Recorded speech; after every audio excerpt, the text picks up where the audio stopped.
प्रेक्षक रसिक वर्ग उभा आहे त्यांनी कृपया सभागृहात येऊन आसनस्थ व्हावे ही सर्वांना विनंती करते। यानंतरची सर्व सूत्रे मी कोमल सरांकडे सुपूर्द करते। धन्यवाद।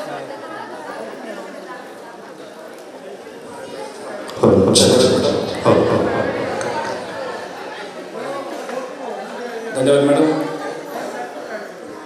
खरं तर आजच्या या कार्यक्रमासाठी ज्यांनी खऱ्या अर्थानं आपल्याला मदत केली अशा मान्यवरांसाठी मी नामोल्लेख करत आहे, त्यांना मी विनंती करतो की आपण व्यासपीठावरती यायचे। याच्यामध्ये सासवड नगरीचे माजी उपनगराध्यक्ष व आमचे सहकारी आदरणीय सुहास बापू यांना मी विनंती करतो कृपया आपण व्यासपीठावरती यायचे। त्याचबरोबर सासवड नगरीचे माजी कार्यक्षम नगरसेवक आणि आमचे मार्गदर्शक आदरणीय संजयजी काटकर साहेब यांनाही विनंती करतो कृपया आपण व्यासपीठावरती यायचे। त्याचबरोबर तुषार उर्फ बंटी जगताप यांना देखील विनंती आहे कृपया आपण व्यासपीठावरती यायचे। इन्कम टॅक्स अधिकारी आदरणीय सुजितजी बडदे साहेब यांना देखील विनंती आहे कृपया आपण व्यासपीठावरती यायचे।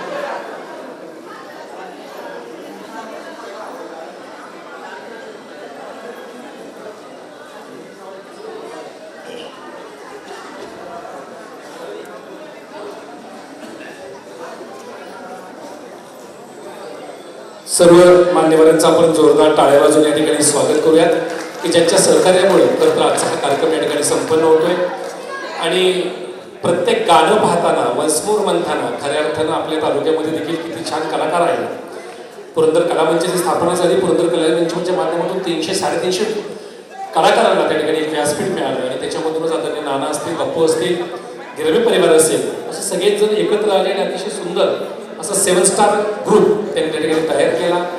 आणि हळूहळू करत असताना अतिशय सुंदर प्रॅक्टिस केली आणि त्याच्यामधून आजचा कार्यक्रम आपण पाहतो की ते अतिशय सुंदर आणि आकर्षित आजचा हा कार्यक्रम झाला। मला तर वाटतं दिवाळीची पुढची सुपारी घ्यायला काही हरकत नाही, घ्यायची का? जोरदार टाळ्या वाजवा सगळ्या कलाकारांसाठी एकदा। आणि ज्या मान्यवरांनी आपल्याला या ठिकाणी खरं तर मदत केली त्यांचा सन्मान करणं हे आपलं आद्य कर्तव्य आहे। मी आदरणीय सुहास बापूंचा सन्मान करण्यासाठी आदरणीय नानांना विनंती करतो की आपण सुहास बापू लांगे यांच्या ठिकाणी सन्मान करावा। धन्यवाद बापू। या 7 स्टारच्या पाठीमागे आपला आशीर्वाद, आपले सहकार्य असंच कायम राहील अशी आशा व्यक्त करतो।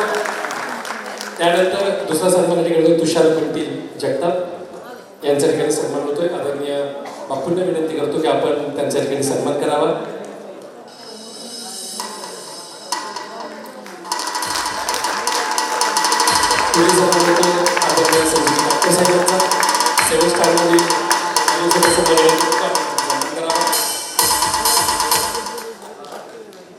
आदरणीय रामकाकांना विनंती करतो आपण त्याचा सन्मान करावा। पुढील सन्मान माजी इन्कम टॅक्स अधिकारी आदरणीय सुजितजी बडदे साहेबांच्या ठिकाणी होतोय।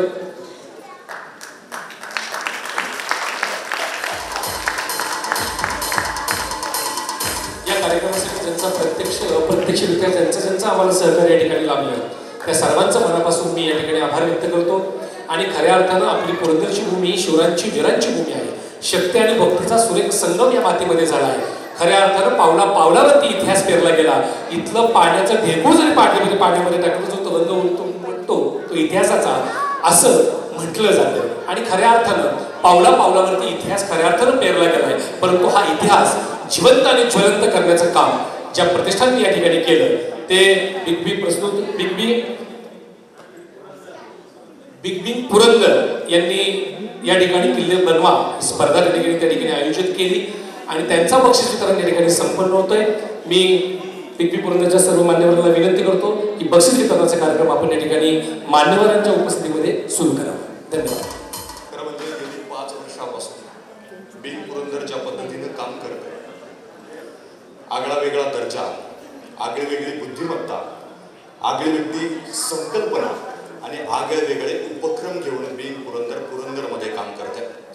पुरंदर फक्त पुरंदर पुरता मर्यादित राहिलेलं नाही आहे, तर बिग पुरंदरच्या माध्यमातून पुरंदर राज्यभरात नव्हे जगभरात नावाजलं गेलेलं आहे। ते फक्त बिग पुरंदर या इंस्टाग्राम पेज। फक्त सोशल मीडिया चालवणं म्हणजे रील्स ढकलणं नव्हे, फक्त सोशल मीडिया चालवणं म्हणजे रील्स ढकलणं नव्हे, तर प्रत्येक रील्स ही कामाची असली पाहिजे. आणि याचं एक मूर्तिमंत उदाहरण बिंग पुरंदरनं आपल्या समोर घालून दिलं. आजकालची पोरं रीलच्या माध्यमातून समोर येतात, अंगप्रदर्शन करतात, वेडेवाकडे डायलॉग बोलतात, परंतु बिंग पुरंदरच्या माध्यमातून अस्सल पुरंदरच्या मातीतलं सोनं याला एक चांगलं माध्यम उपलब्ध करून देण्याचं काम बिंग पुरंदरने केलं आहे. कृषी क्षेत्र असेल, राजकीय क्षेत्र असेल, सामाजिक क्षेत्र असेल, त्यासोबतच सांस्कृतिक क्षेत्र असेल, शैक्षणिक क्षेत्र असेल, इव्हन आपल्या पुरंदरमधल्या प्रत्येक गावागावामध्ये, प्रत्येक घराघरामध्ये बिंग पुरंदर पोचले म्हणायला हरकत नाही. बरोबर? तर या बिंग पुरंदरच्या माध्यमातून गेली 5 वर्षामध्ये अत्यंत चांगले उपक्रम केले गेले, अत्यंत बातम्या, चांगल्या प्रकारच्या बातम्या आपल्यापर्यंत पोहोचवल्या गेल्या. सुखद बातम्या असतील, दुःखद बातम्या असतील. विशेष करून पुरंदर आणि हवेली या 2 तालुक्यांना जोडणारा जो भाग आहे, जो दिवेघाटाचा भाग आहे, या दिवेघाटातून आपण हजारो पुरंदरकर प्रवास करतो की नाही, तर त्या पुरंदरकरांना खाली जाण्यासाठी किंवा वरती येण्यासाठी परफेक्ट आणि अचूक आणि एकदम योग्य वेळेला अपडेट देणारं पेज म्हणजे बिंग पुरंदर. जोरदार टाळ्या झाल्या पाहिजे बिंग पुरंदरसाठी, ज्यांनी दिवाळी निमित्त ही किल्ले स्पर्धा आयोजित केली. आणि ही किल्ले स्पर्धा म्हणजे मी मगाशी म्हटलं ना की फक्त रील वरती ढकलणं म्हणजे सोशल मीडिया वापरणं नाही, तर रीलच्या पलीकडे जाऊन, सोशल मीडियाच्या पलीकडे जाऊन कुठंतरी एक वास्तववादी विचारसरणी निर्माण व्हावी. आणि ती वास्तववादी विचारसरणी निर्माण करायची असेल तर ॲक्च्युली मातीमध्ये, दगडामध्ये आणि शिवरायांच्या विचारांचे बीज आपल्या पुरंदरच्या मातृभूमीत, पुरंदरच्या भूमीत पेरले गेले पाहिजे. असा एक आगळा वेगळा संकल्प, आगळा वेगळा विचार घेऊन ही बिंग पुरंदरची टीम खरं म्हणजे काम करते. आणि त्याच अनुषंगानं तोच विचार घेऊन पुरंदरच्या मातीमध्ये खेळताना, आजकालची मुलं खेळतात मातीमध्ये, पण मातीमध्ये खेळत असताना कुठेतरी किल्ला बनवावा, त्या किल्ल्याला रूप यावं, त्या किल्ल्यामधून नवनवीन विचार आजच्या तरुण पिढीमध्ये एक संघटित होऊन ते विचार रुजावेत, याच्यासाठी बिंग पुरंदरनं एक आगळेवेगळी संकल्पना राबवली. आणि ती म्हणजे भव्य किल्ले स्पर्धा. किल्ले स्पर्धेच्या माध्यमातून बिंग पुरंदर हे आपल्या समोर आलं. पुरंदरमधून जवळपास 50 पेक्षा अधिक, हे पहिलेच वर्ष बरं का, 50 पेक्षा अधिक ग्रुपनं यामध्ये सहभाग घेतला. जरी 50 लोकांनी सहभाग घेतला असला, 50 ग्रुपनं सहभाग घेतला असता, परंतु त्या 50 ग्रुपच्या पाठीमागं आपल्या पुरंदर तालुक्यातली 50,000 लोक आहेत हे विसरू नका. ही 50,000 लोक छत्रपती शिवाजी महाराजांचे विचार करत आहेत. ही 50,000 लोक छत्रपती शिवाजी महाराजांचे विचार पेरतायत. आणि ते विचार बिंग पुरंदरच्या माध्यमातून तुमच्या आणि आमच्या लहान मुलांच्या काळजावरती कोरले गेलेले आहेत. खरं म्हणजे मागील अनेक दिवस किल्ले स्पर्धेच्या माध्यमातून बिंग पुरंदर जे आहे ते बिंग पुरंदर प्रत्येक गावागावात जात आहे आणि त्या किल्ल्यांचं परीक्षण करत आहे. मोठमोठे साहित्यिक असतील, मोठमोठे इतिहास अभ्यासक असतील, यांच्या मार्फत या किल्ल्यांचं निवड केली गेली. आणि ती निवड करत असताना राजगड असेल, प्रतापगड असेल, जंजिरा असेल, शिवनेरी असेल, महाराष्ट्रभरातील जी किल्ले आहेत ना, ते किल्ले पुरंदरच्या मातीत उभे राहिले हे लक्षात घ्या. अवयढवे किल्ले महाराष्ट्रभर असतील, पण अस्सल हुबेहूब प्रतिकृती म्हणायला हरकत नाही, अशी अस्सल प्रतिकृती पुरंदरच्या मातीत निर्माण झाली आहे. केवढी मोठी संकल्पना आहे, विचार करा. छत्रपती शिवाजी महाराजांनी महाराष्ट्रभर स्वराज्य निर्माण केलं. छत्रपती शिवाजी महाराजांनी संपूर्ण महाराष्ट्रभरात किल्ले उभे केले, पण ते संपूर्ण किल्ले आपल्याला पुरंदरमध्ये पाहायला मिळले.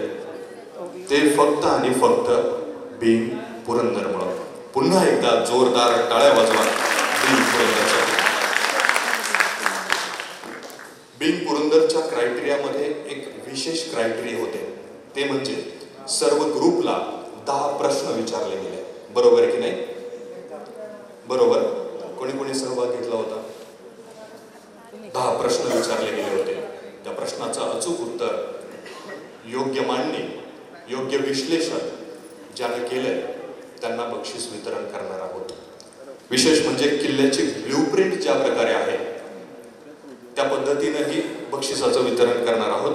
त्याच प्रकारे किल्ल्याच्या आकारमानानुसार बुरुज, तटबंदी याची रचना हेही क्रायटेरिया त्याच्यामध्ये लावले गेले. आणि विशेष करून ऐतिहासिक वस्तूंचा वापर, म्हणजे फक्त मातीमध्ये आणि दगडामध्ये आणि उभ्या असलेल्या मातीच्या सैनिकांमध्ये किल्ले न बनवता त्याच्यामध्ये ऐतिहासिक वस्तूंचा वापर ज्या पद्धतीने केला गेला, असे नाविन्यपूर्ण किल्ले जे आहेत अशा किल्ल्यांना क्रायटेरिया देऊन अशा किल्ल्यांचा निवड चाचणीमध्ये पुढं नेऊन त्यांना बक्षिसं या ठिकाणी देण्यात येणार आहेत. तत्पूर्वी ही झाली बेईन पुरंदरची माहिती. तत्पूर्वी आता जसा अंगावरती शहारा आला ना, तर अशाच पद्धतीचं एक व्याख्यान, एक मनोगत या ठिकाणी सादर होते.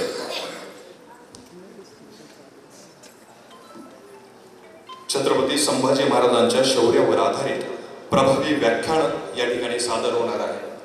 विशेष करून ज्या मातीमध्ये छत्रपती शिवाजी महाराज, खरं म्हणजे मोठमोठे साहित्यिक इतिहासकार म्हणतात की महाराष्ट्राची माती ही ऐऱ्या गैऱ्यांची माती नाहीये, तसंच आता म्हणायची वेळ आली ही पुरंदरची माती ही ऐऱ्या गैऱ्याची माती नाहीये, छत्रपती संभाजी महाराजांच्या जन्मस्थळातली माती आहे. सागरदादांनी उल्लेख केला की मातीचा एक कण घ्या, तो पाण्यावरती टाका, पाण्यावरती तवंग येईल, तो मातीचा नाही तर रक्ताचा. ही पुरंदरची माती आहे. आणि या छत्रपती राजांबद्दल दोन शब्द व्यक्त करण्यासाठी मी व्यासपीठावर आमंत्रित करतो ईश्वरी श्रीराम बोरुडे. सन्माननीय ईश्वरीताई, आपणास विनंती आहे की कृपया आपण व्यासपीठावर येऊन आपलं मनोगत व्यक्त करावं. जोरदार टाळ्या झाल्या पाहिजे. तर म्हणजे मगाशी बोलता काही बोलून गेलं की टाळ्या वाजवायला मागं हटायचं नाही. आतापर्यंत या जगामध्ये कोणतंच असं सरकार आलं नाही की ज्यानं टाळ्यांवरती टॅक्स लावलाय. त्यामुळे टाळ्या आपल्या माणसांसाठी वाजल्या पाहिजे, जोरदार टाळ्या झाल्या पाहिजे ईश्वरीताईंसाठी. जय शिवराय सर्वांना. साज चतुरंग सेन अंग में उमंग धारी सर्जा शिवाजी जंग जीतने चलत है भूषण भनत नाद वहितन दारण्य के नदी नद मद गैब रन के रलत है ऐल फैल खैल मैल खलक ने गैल गैल गजन की ठैल मैल सैल उसलत है तार सो तारी दूरी दार में लगत के जुमी थार पर पार पार मार जोहलत है. अशा या चतुरंग सेनेचं नेतृत्व करणारा माझा धनी म्हणजे छत्रपती शिवाजी महाराज यांना मानाचा मुजरा. खरं तर इतिहास विसरणारी माणसं इतिहास घडवू शकत नाही आणि इतिहास घडवणारी माणसं इतिहास विसरू शकत नाही, ही सर्वात मोठी वस्तुस्थिती आहे. आणि म्हणूनच मी आपल्या शंभू छत्रपतींचा इतिहास आपल्याला थोडक्यात सांगण्याचा प्रयत्न करणार आहे. 14 मे 1657 पुरंदरावर एका शिवरत्नाचा जन्म झाला आणि आपल्या ज्येष्ठ पुत्राची याद म्हणून मासाहेब जिजाऊ यांनी त्यांचे नामकरण संभाजी असे केले. संभाजींच्या बाललीलांनी सर्वांचेच मन अगदी हरपून गेले होते. पण याच वेळी नियतीने एक घाला घातला. त्यांच्या मातोश्री म्हणजे सईबाई महाराणी साहेब यांचं निधन झालं. डोक्यावरून मातृछत्र हरवलं. पिता शिवाजी पाठीला मरण लावून मुलूकभर फिरत, त्याची छत्रछाया कशी लाभणार. परंतु यावेळी समोर आल्या मासाहेब जिजाऊ अजून एक शिवाजी घडवण्याचं सामर्थ्य या जिजाऊताई सांगत जिजाऊच्या चालत्या बोलत्या विद्यापीठामध्ये राजांचं बालपण सारावलं गेलं. राजे चालायला, बोलायला, लिहायला, वाचायला, नाना कला, नाना विद्या यात तेज तर्रा पारंगत झाले. धर्मशास्त्र, नीतिशास्त्र, अर्थशास्त्र, समाजशास्त्र यात राजे पारंगत झाले. अहो, 1 नाही, 2 नाही, 3 नाही, 4 नाही, 5 नाही, 6, 7, 8, 9, 10, 11, 12, 13, 14, 15, 16 भाषा यायला लागल्यात राजांना. उर्दू येते, पारशी येते, हिब्रू येते आणि हो, हेनरी ऑक्झॅंडर लिहून ठेवतो या छोट्याशा युवराजाला इंग्रजी सुद्धा येते. किती ते शौर्य होतं माझ्या राजाचं. जसं बुद्धीची आवड जोपासली, अगदी त्याचप्रमाणे व्यायामाची आवड देखील जोपासली. मलखांब, भालाफेक, घोडेस्वारी, तलवारबाजी यात राजे तर्रा पारंगत होते. अहो, रणांगणावर घोडा पळवणारा आणि त्या घोड्याला एका पायावर वळवणारा असा जर कोणी योद्धा असेल तर धर्मवीर छत्रपती संभाजी महाराजांशिवाय दुसरं नाव नाही. अहो, एवढंच नाही, राजे मोठे झाले, राजे छत्रपती झाले. त्यांची पूर्ण कारकीर्द ही 9 वर्षांची होती. या 9 वर्षांच्या कारकिर्दीत राजांनी 220हून अधिक लढाया लढल्या आणि एकही लढाई ते हरले नाही. म्हणूनच गिनीज बुक ऑफ वर्ल्ड रेकॉर्डला देखील माझ्या राजाची नोंद ही घ्यावीच लागली होती. अहो, एवढंच नाही, मुघलांना नाचवणारा, इंग्रजांना पळवणारा आणि हो, त्या दर्याच्या सिद्धेला दर्यात बुडवणारा माझा सर्जा संभाजी. राजे काही फितुरांमुळे आपले राजे पकडले गेले. तसा मुकरब खान राजांना औरंगजेबासमोर घेऊन येतो, तसा औरंगजेब राजांकडे बघून म्हणतो कसा, सबूर अभी बहुत पूछना है. आणि अबू तालिब काजी औरंगजेब ते कदम तख्तावर उतरला समोर आला समोर संभाजींची.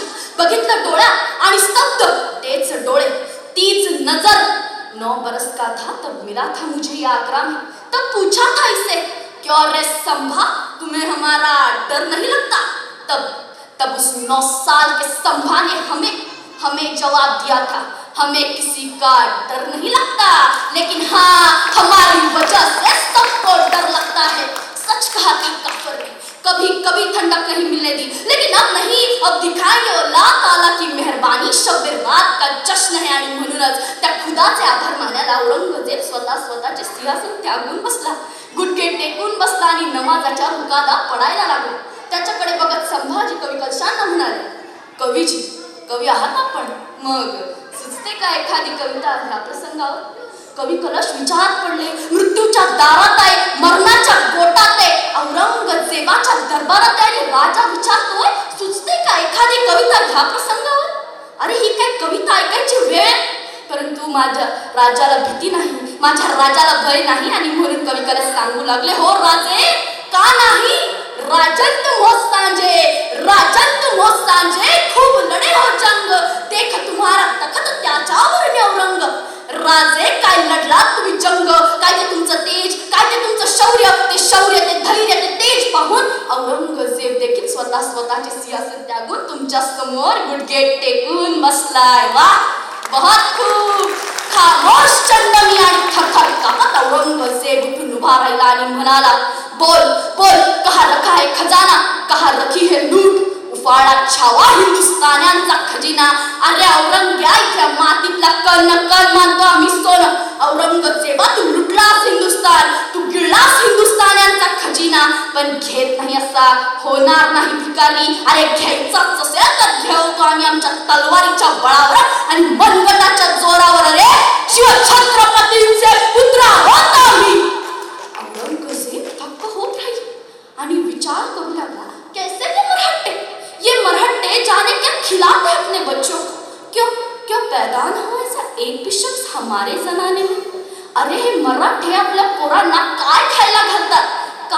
का असा एकही पोरग जन्माला नाही आला माझ्या घरात? विचारत राहिला औरंगजेब आणि विचारला सवाल त्याने संभाजींना.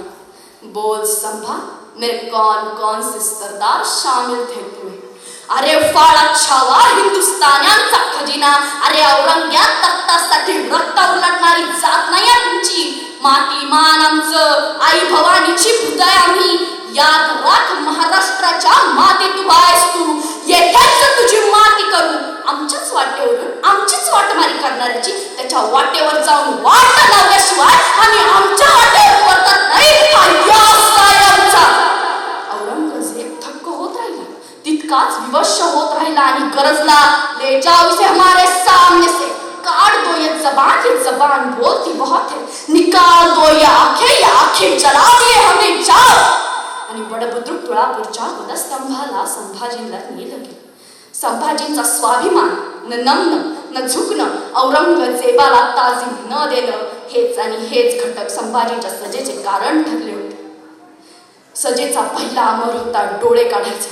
हापशी हातामध्ये लाल गुंद तप्त सळ्या घेऊन उभ्या, लाल गुंद तप्त सळ्या, धग नुसती जवळ उभी करू न देणारी. लाल गुंद तप्त सळ्या निघाल्या राजांच्या दिशेने. राजांनी मिटले नेत्र. डोळ्यासमोर उभे राहिल्या मासाहेब जिजाऊ, डोळ्यासमोर उभे राहिले राजे शिवछत्रपती. अहो याच डोळ्यांनी घेतले होते ते दर्शन जिजाऊंचे, याच डोळ्यांनी घेतले होते दर्शन या स्वराज्याचे, याच डोळ्यांनी घेतले होते दर्शन माझ्या शिवछत्रपतींचे. अहो तेच डोळे, त्याच डोळ्यांनी केलं होतं इशारा माझ्या मावळ्यांना. तेच डोळे. राजांनी नेत्र उघडले. समोर दिसत्या लाल गुंद तप्त सळ्या गेल्या आत दिशी. नुसता आवाज गोंगावला. अहो मुंग्या मस्तकात थैथै नाचाला असा उडाला असेल कल्लोळ. अहो सोसत राहिला छावा. ज्या वेगाने सळ्या गेल्या होत्या त्याच वेगाने सळ्या आल्या बाहेर. उरलं नव्हतं काहीच. उरल्या होत्या फक्त काळ्या कभिन्न खोंबऱ्या. दूर बाहेर सोडणार. अहो मुंग्या मस्तकात थैथै नाचाव्या असा उडाला असेल कल्लोळ, पण सोसत राहिला छावा, देत राहिला बलिदान अगदी शेवटच्या श्वासापर्यंत. सजेचा पहिला अंमल संपतो ना संपतो सजेचा दुसरा अंमल सुरू झाला. सजेचा दुसरा अंमल होता जबान छाटायची. हापशी हातामध्ये लखलखती नंगी तलवार घेऊन उभे. हापशी येताय. अहो राजांना कळालं, पण तोंड उघडेना, जीभ बाहेर येईना, छाटणार कशी. अशा वेळी एक हापशी पुढे झाला. त्यांनी महाराजांच्या मस्तकावर जोरात वार केला, परंतु जबडा हलेना, ओठ हलेना, जीभ बाहेर येईना. दुसरा हापशी पुढे आला. त्यांनी महाराजांच्या कानावर दाब दिला, तरी देखील महाराजांचं तोंड हलेना, ओठ हलेना, जबडा बाहेर येईना. अरे जीभ छाटायची कशी, अरे उघडेल कसा. वाघाचा जबडा येतो, वाघाच्या जबड्यात घालून हात मोजती दाट चौकात सांगणारा छावा येतो, उघडेल कसा. परंतु एक हुशार हापशी पुढे झाला. त्यांनी महाराजांचं नाक दाबून ठेवलं. श्वासासाठी जीवाची तगमग झाली. ओठ हल्ले, याच संधीचा घेतला फायदा. सांडशी घातली आत, ओढली बाहेर. सांडशीत पकडली जीभ, ओढली बाहेर आणि दिशा नंगी तलवार लखलख. अहो उभ्या शरीराला रक्ताचा अभिषेक करत ती जीभ पडली होती तिथंच वळवळ. जणू त्या जिभेलाही पोरकं व्हायचं नव्हतं माझ्या राजापासून. अहो या जिभेने उमटवलं जगदंब बोल. या जिभेने म्हटलं जय भवानी जय शिवाजी. अहो या जिभेने म्हटलं होतं आबासाहेब मासाहेब. अहो याच जिभेने म्हटलं होतं. ती जीभ आज पडली होती तिथं वळवळत. जणू त्या जिभेला पण पोरकं व्हायचं नव्हतं माझ्या राजापासून. हा एक नाही, दोन नाही, तीन नाही, चार नाही, तब्बल 40 दिवस अनन्वयित अत्याचार चालले होते माझ्या राजावरती. अहो पोकळ कातड सोलून काढलं माझ्या राजाचं. त्याच्यावर मिठाचं पाणी चार झाला असेल नुसता. कसं सोसलंय माझ्या राजाने. अहो कोणासाठी सोसत राहिला छावा. तुमच्या आमच्यासाठी, या स्वराज्याच्या रयतेसाठी, या शिवछत्रपतींच्या स्वप्नांसाठी लढत राहिला छावा, देत राहिला बलिदान अगदी शेवटच्या श्वासापर्यंत. अहो कुणीतरी यायचं, संभाजींची बोटं छाटायचं. कुणीतरी यायचं, संभाजींच्या अंगावरच्या मांसाचे लगदे कापून कुत्र्या गिधाडांना खायला घालायचं. कुणी सोसलंय कप कोणासाठी. अहो ते शिवछत्रपतींच्या स्वप्नांसाठी सोसत राहिला छावा. विचारत राहिला औरंगजेब, रोया हो, चिल्लाया हो, आए था हमारे पास माफी मांगने. यावर रौला खान सांगू लागला, ना हुजूर, ना रोया हो, ना चिल्लाया, ना आएगा आपके पास माफी मांगने तो जाओ और हश्र करो उसका. आणि अखेर उगवली फाल्गुन वैद्यामास. गुढीपाडव्याचा आदला दिवस. औरंगजेबाची अखेरची आज्ञा सुटली. संभाजींचं मस्तक छाटा, ते भाल्याच्या फडाला अडकवा व त्याची धिंड काढा. उभारली गुढी संभाजींच्या मस्तकाची. निघाली वाजत गाजत, येऊन पोचली त्या इंद्रायणीच्या तीरावर. त्या मस्तकातील रक्ताचा एक थेंब पडला त्या इंद्रायणी. थरारली शहारली इंद्रायणी. तिने देखील पाहिलं होतं माझ्या राजाचं शौर्य, ते धैर्य, तो स्वाभिमान. डहाळते अश्रू. अजूनही ती इंद्रायणी गेले 350 वर्ष. औरंगजेब अखेरीस म्हटला होता, कैसा ये सुरूर बच्चा, सचमुच छावा है छावा शेर का. हमने आंखें निकाल ली उसकी, पर वो आंखें कभी झुकी नहीं हमारे सामने. हमने जबान काट दी थी उसकी, पर उस जबान से निकले नहीं 2 लफ्ज रहन के. हमने हाथ काट दिए थे उसके, पर वो हाथ कभी फैले नहीं हमारे सामने. हमने पाँव काट दिए थे उसके, पर वो घुटने कभी टेके नहीं हमारे सामने. अरे सचमुच छावा है छावा शेर का. ए अल्लाह होगे कामयाब की लौटना पडेगा ऐसे ही खाली हात. आणि असंच झालं. राजांच्या रक्ताच्या थेंबातून उभे राहिले अनेक शिवाजी संभाजी. लढा देत राहिले आणि अखेरीस औरंगजेब इथंच गेला, या महाराष्ट्राच्या मातीतच गेला. त्याला शेवटपर्यंत स्वराज्य काबीज करता आले नाही. कोणामुळे? फक्त शिवछत्रपती आणि शंभू छत्रपतींच्या बलिदानामुळे. जाता जाता एवढंच म्हणावं असं वाटतं, जगावं हे शिकवलं शिवछत्रपतींनी आणि कसं मरावं हे शिकवलं शंभू छत्रपतींनी. जय शिवाजी.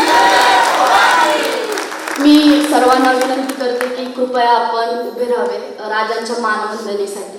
अस्ते कलम, अस्ते कलम, अस्ते कलम.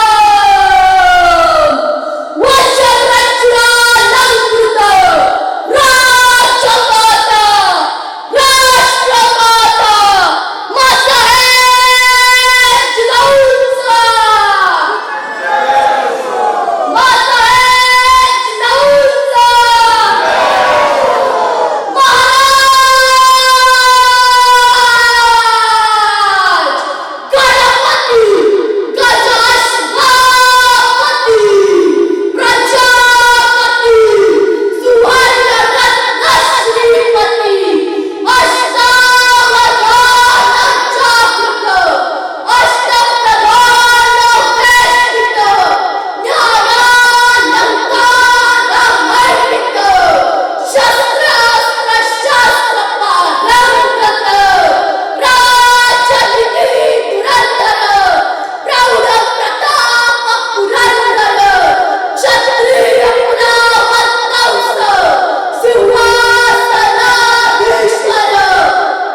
हनुमान भजनी मंडळ सासवड,